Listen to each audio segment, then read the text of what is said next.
आज हम शुरू करने जा रहे हैं चैप्टर नंबर 6 जिसका नाम है दहन और ज्वाला। तो चलिए इसे शुरू करते हैं। देखिए बच्चों, पहले हम चैप्टर में पढ़ेंगे दहन के बारे में और बाद में हम पढ़ेंगे ज्वाला के बारे में। तो पहले हम शुरू करते हैं दहन के बारे में। देखिए बच्चों, दहन जो है वो एक रासायनिक प्रक्रम है। दहन कैसा प्रक्रम है? एक रासायनिक प्रक्रम है जिसमें कोई पदार्थ ऑक्सीजन से अभिक्रिया करके ऊष्मा देता है। तो दहन एक रासायनिक प्रक्रम है जिसमें क्या होगा, कोई पदार्थ ऑक्सीजन के साथ अभिक्रिया करके ऊष्मा प्रदान करता है।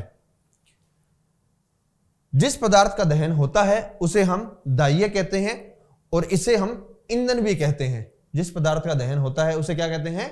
दाह्य कहते हैं और उसे हम ईंधन भी कहते हैं।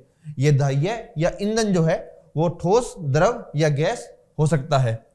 कभी कभी दहन के समय ज्वाला के रूप में अथवा एक लौ के रूप में प्रकाश भी उत्पन्न होता है और वह न्यूनतम ताप जिस पर कोई पदार्थ जलने लगता है वह उस पदार्थ का ज्वलन ताप कहलाता है।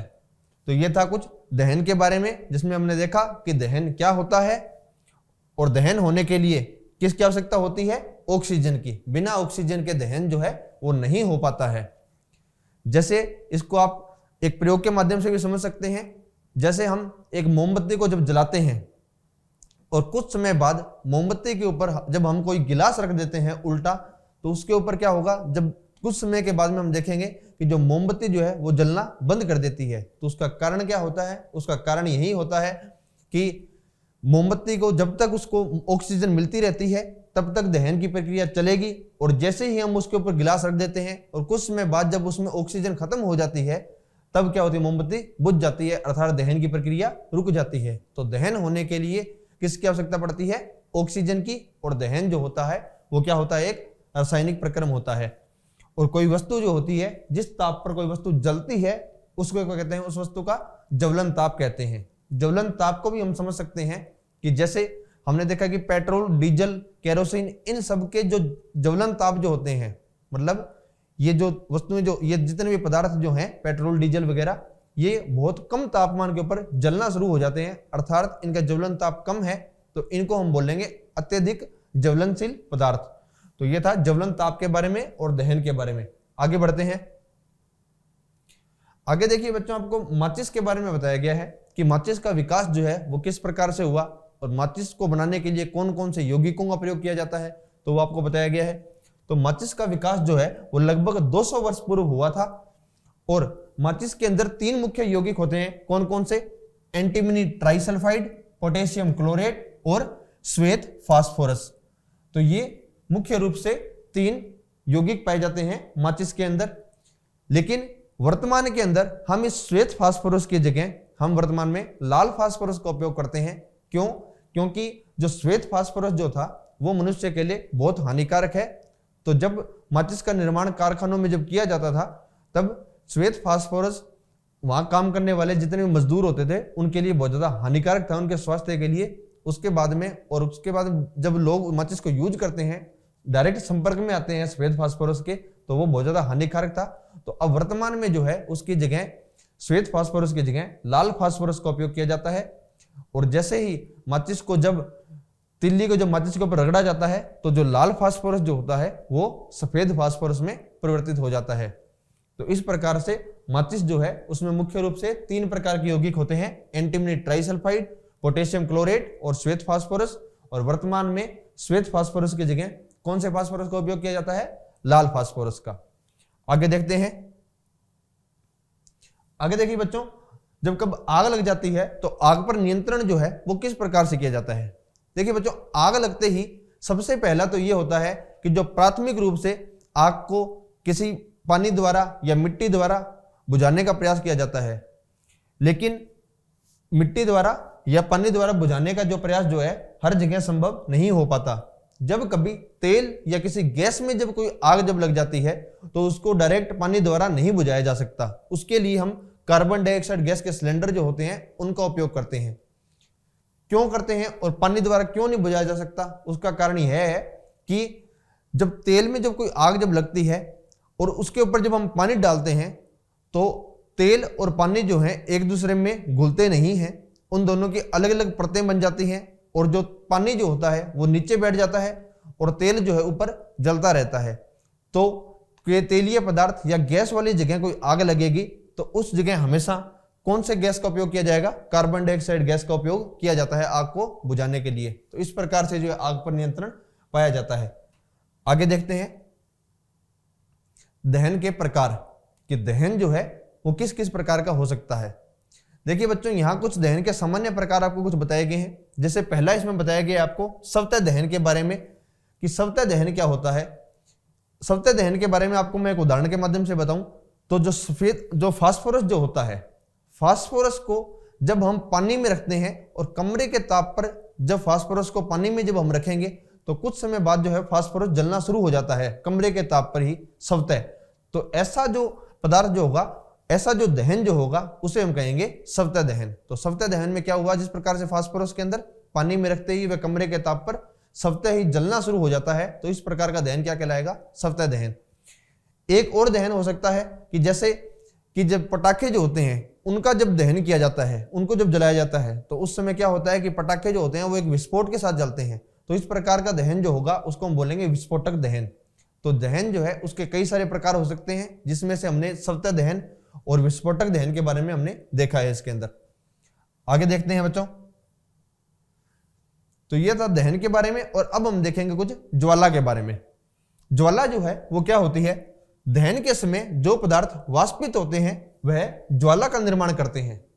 क्या बोला मैंने ये कहा है कि जब दहन के समय जो पदार्थ वाष्पित होते हैं वही किसका निर्माण करेंगे? हमेशा ज्वाला का।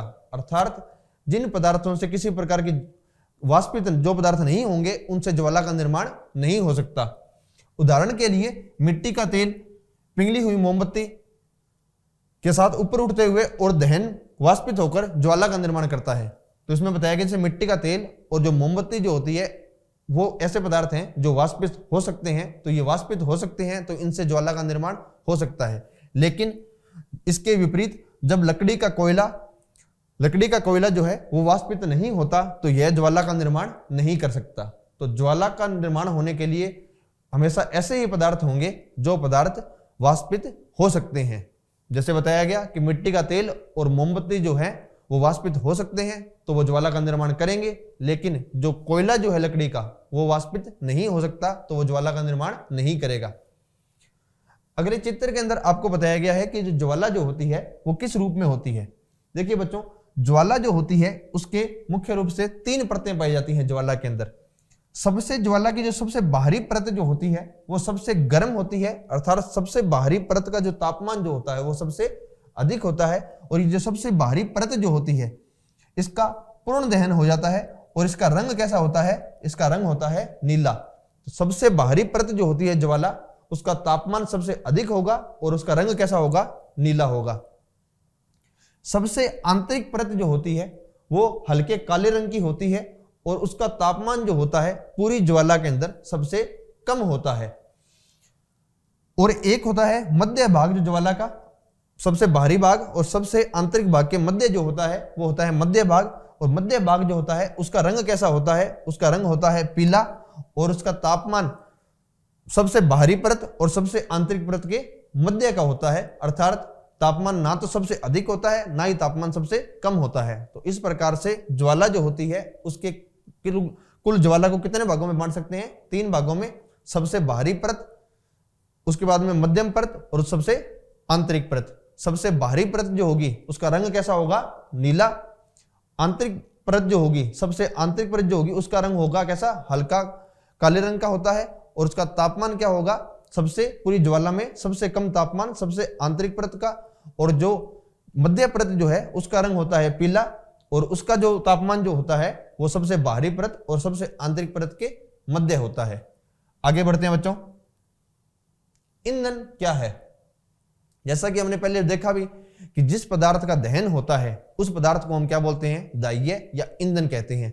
और ईंधन के जो कुछ आपको उदाहरण भी बताए गए हैं। घरेलू और औद्योगिक उपयोगों से संबंधित उष्मा ऊर्जा के प्रमुख स्रोत लकड़ी, काष्ठ, कोयला, पेट्रोल, मिट्टी का तेल आदि यह सभी पदार्थ जो हैं वो ईंधन कहलाते हैं। आगे बताया गया आपको ईंधन दक्षता के बारे में। तो ईंधन दक्षता क्या होती है? किसी ईंधन के 1 किलोग्राम के पूर्ण दहन से प्राप्त ऊष्मा ऊर्जा की मात्रा उसका ऊष्मीय मान कहलाती है और ऊष्मीय मान को किलो जूल प्रति किलोग्राम में व्यक्त किया जाता है। क्या बताया मैंने यह कहा कि जब किसी पदार्थ के 1 किलोग्राम का पूर्ण रूप से जब दहन किया जाएगा तो उससे जो ऊर्जा मिलती है, उससे जो ऊष्मा मिलती है, उसको हम बोलते हैं उस पदार्थ का ऊष्मीय मान। और यह किस में व्यक्त की जाती है? किलो जूल प्रति किलोग्राम के अंदर। आगे देखते हैं बच्चों, ईंधन के दहन के हानिकारक उत्पाद भी प्राप्त होते हैं। ईंधन जो होता है, जब उसका दहन जब किया जाता है तो उससे कुछ हानिकारक पदार्थ भी मिलते हैं और इन हानिकारक पदार्थों का जो है डायरेक्ट जो संबंध जो होता है वो हमारे पर्यावरण से होता है, क्योंकि जब दहन जो होता है तो उस समय बहुत से प्रकार की गैसें जो होती हैं वो निकलती हैं। जैसे उसमें कार्बन के कण हो सकते हैं, उसमें कार्बन मोनोऑक्साइड गैस हो सकती है, कार्बन मोनोऑक्साइड हो सकती है, सल्फर डाइऑक्साइड हो सकती है, नाइट्रोजन डाइऑक्साइड हो सकती है। तो इस प्रकार से बहुत सारी प्रकार की गैसें निकलती हैं दहन के समय और उसके पर्यावरण पर नकारात्मक प्रभाव होते हैं, जिनके बारे में हम देखेंगे। तो सबसे पहले बताया गया है कार्बन के बारे में। जब कार्बन के कण जो होते हैं, जब यदि वो दहन में यदि निकलते हैं तो उस समय जो होगा वो कार्बन के कण जो होंगे उनसे दमा और श्वास जैसे रोग उत्पन्न हो सकते हैं। अगला बताया गया है कार्बन मोनोऑक्साइड के बारे में कि कार्बन मोनोऑक्साइड गैस जो होती है वो एक जहरीली गैस होती है और हमने सुना भी हुआ है कि जैसे सर्दियों के अंदर जो है घरों के अंदर कभी भी कमरा बंद करके उसके अंदर कभी अंगीठी नहीं जलानी चाहिए, क्योंकि अंगीठी जलाने से क्या होता है, उससे कार्बन मोनोऑक्साइड गैस निकलती है और जिससे जो है एक जहरीली गैस है और इससे मनुष्य की मृत्यु भी हो सकती है।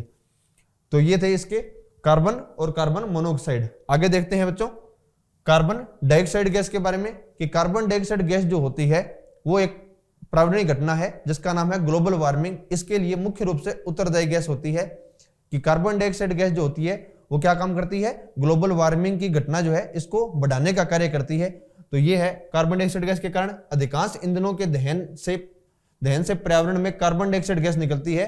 वायु में कार्बन डाइऑक्साइड गैस की अधिक मात्रा संभवतः विश्व उष्णन या ग्लोबल वार्मिंग का कारण बनती है। तो हमने कौन सी गैस के बारे में पढ़ लिया अब तक? कार्बन के बारे में हमने पढ़ा, उसके बाद हमने पढ़ा कार्बन मोनोऑक्साइड के बारे में, अब हमने देखा कार्बन डाइऑक्साइड गैस का क्या विपरीत प्रभाव है। आगे हमने पढ़ेंगे अब सल्फर डाइऑक्साइड और नाइट्रोजन डाइऑक्साइड के बारे में।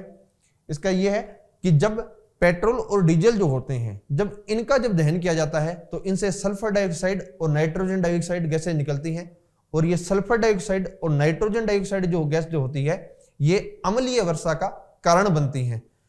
तो इस प्रकार से सल्फर डाइऑक्साइड और नाइट्रोजन डाइऑक्साइड जो है हमारे पर्यावरण पर नकारात्मक प्रभाव डालती हैं। लेकिन वर्तमान में जो है हम क्या कर रहे हैं कि हम पेट्रोल डीजल की जगह हम वर्तमान में सीएनजी का उपयोग करते हैं। सीएनजी का अर्थ होता है संपीड़ित प्राकृतिक गैस। तो सीएनजी का अर्थ क्या है? संपीड़ित प्राकृतिक गैस।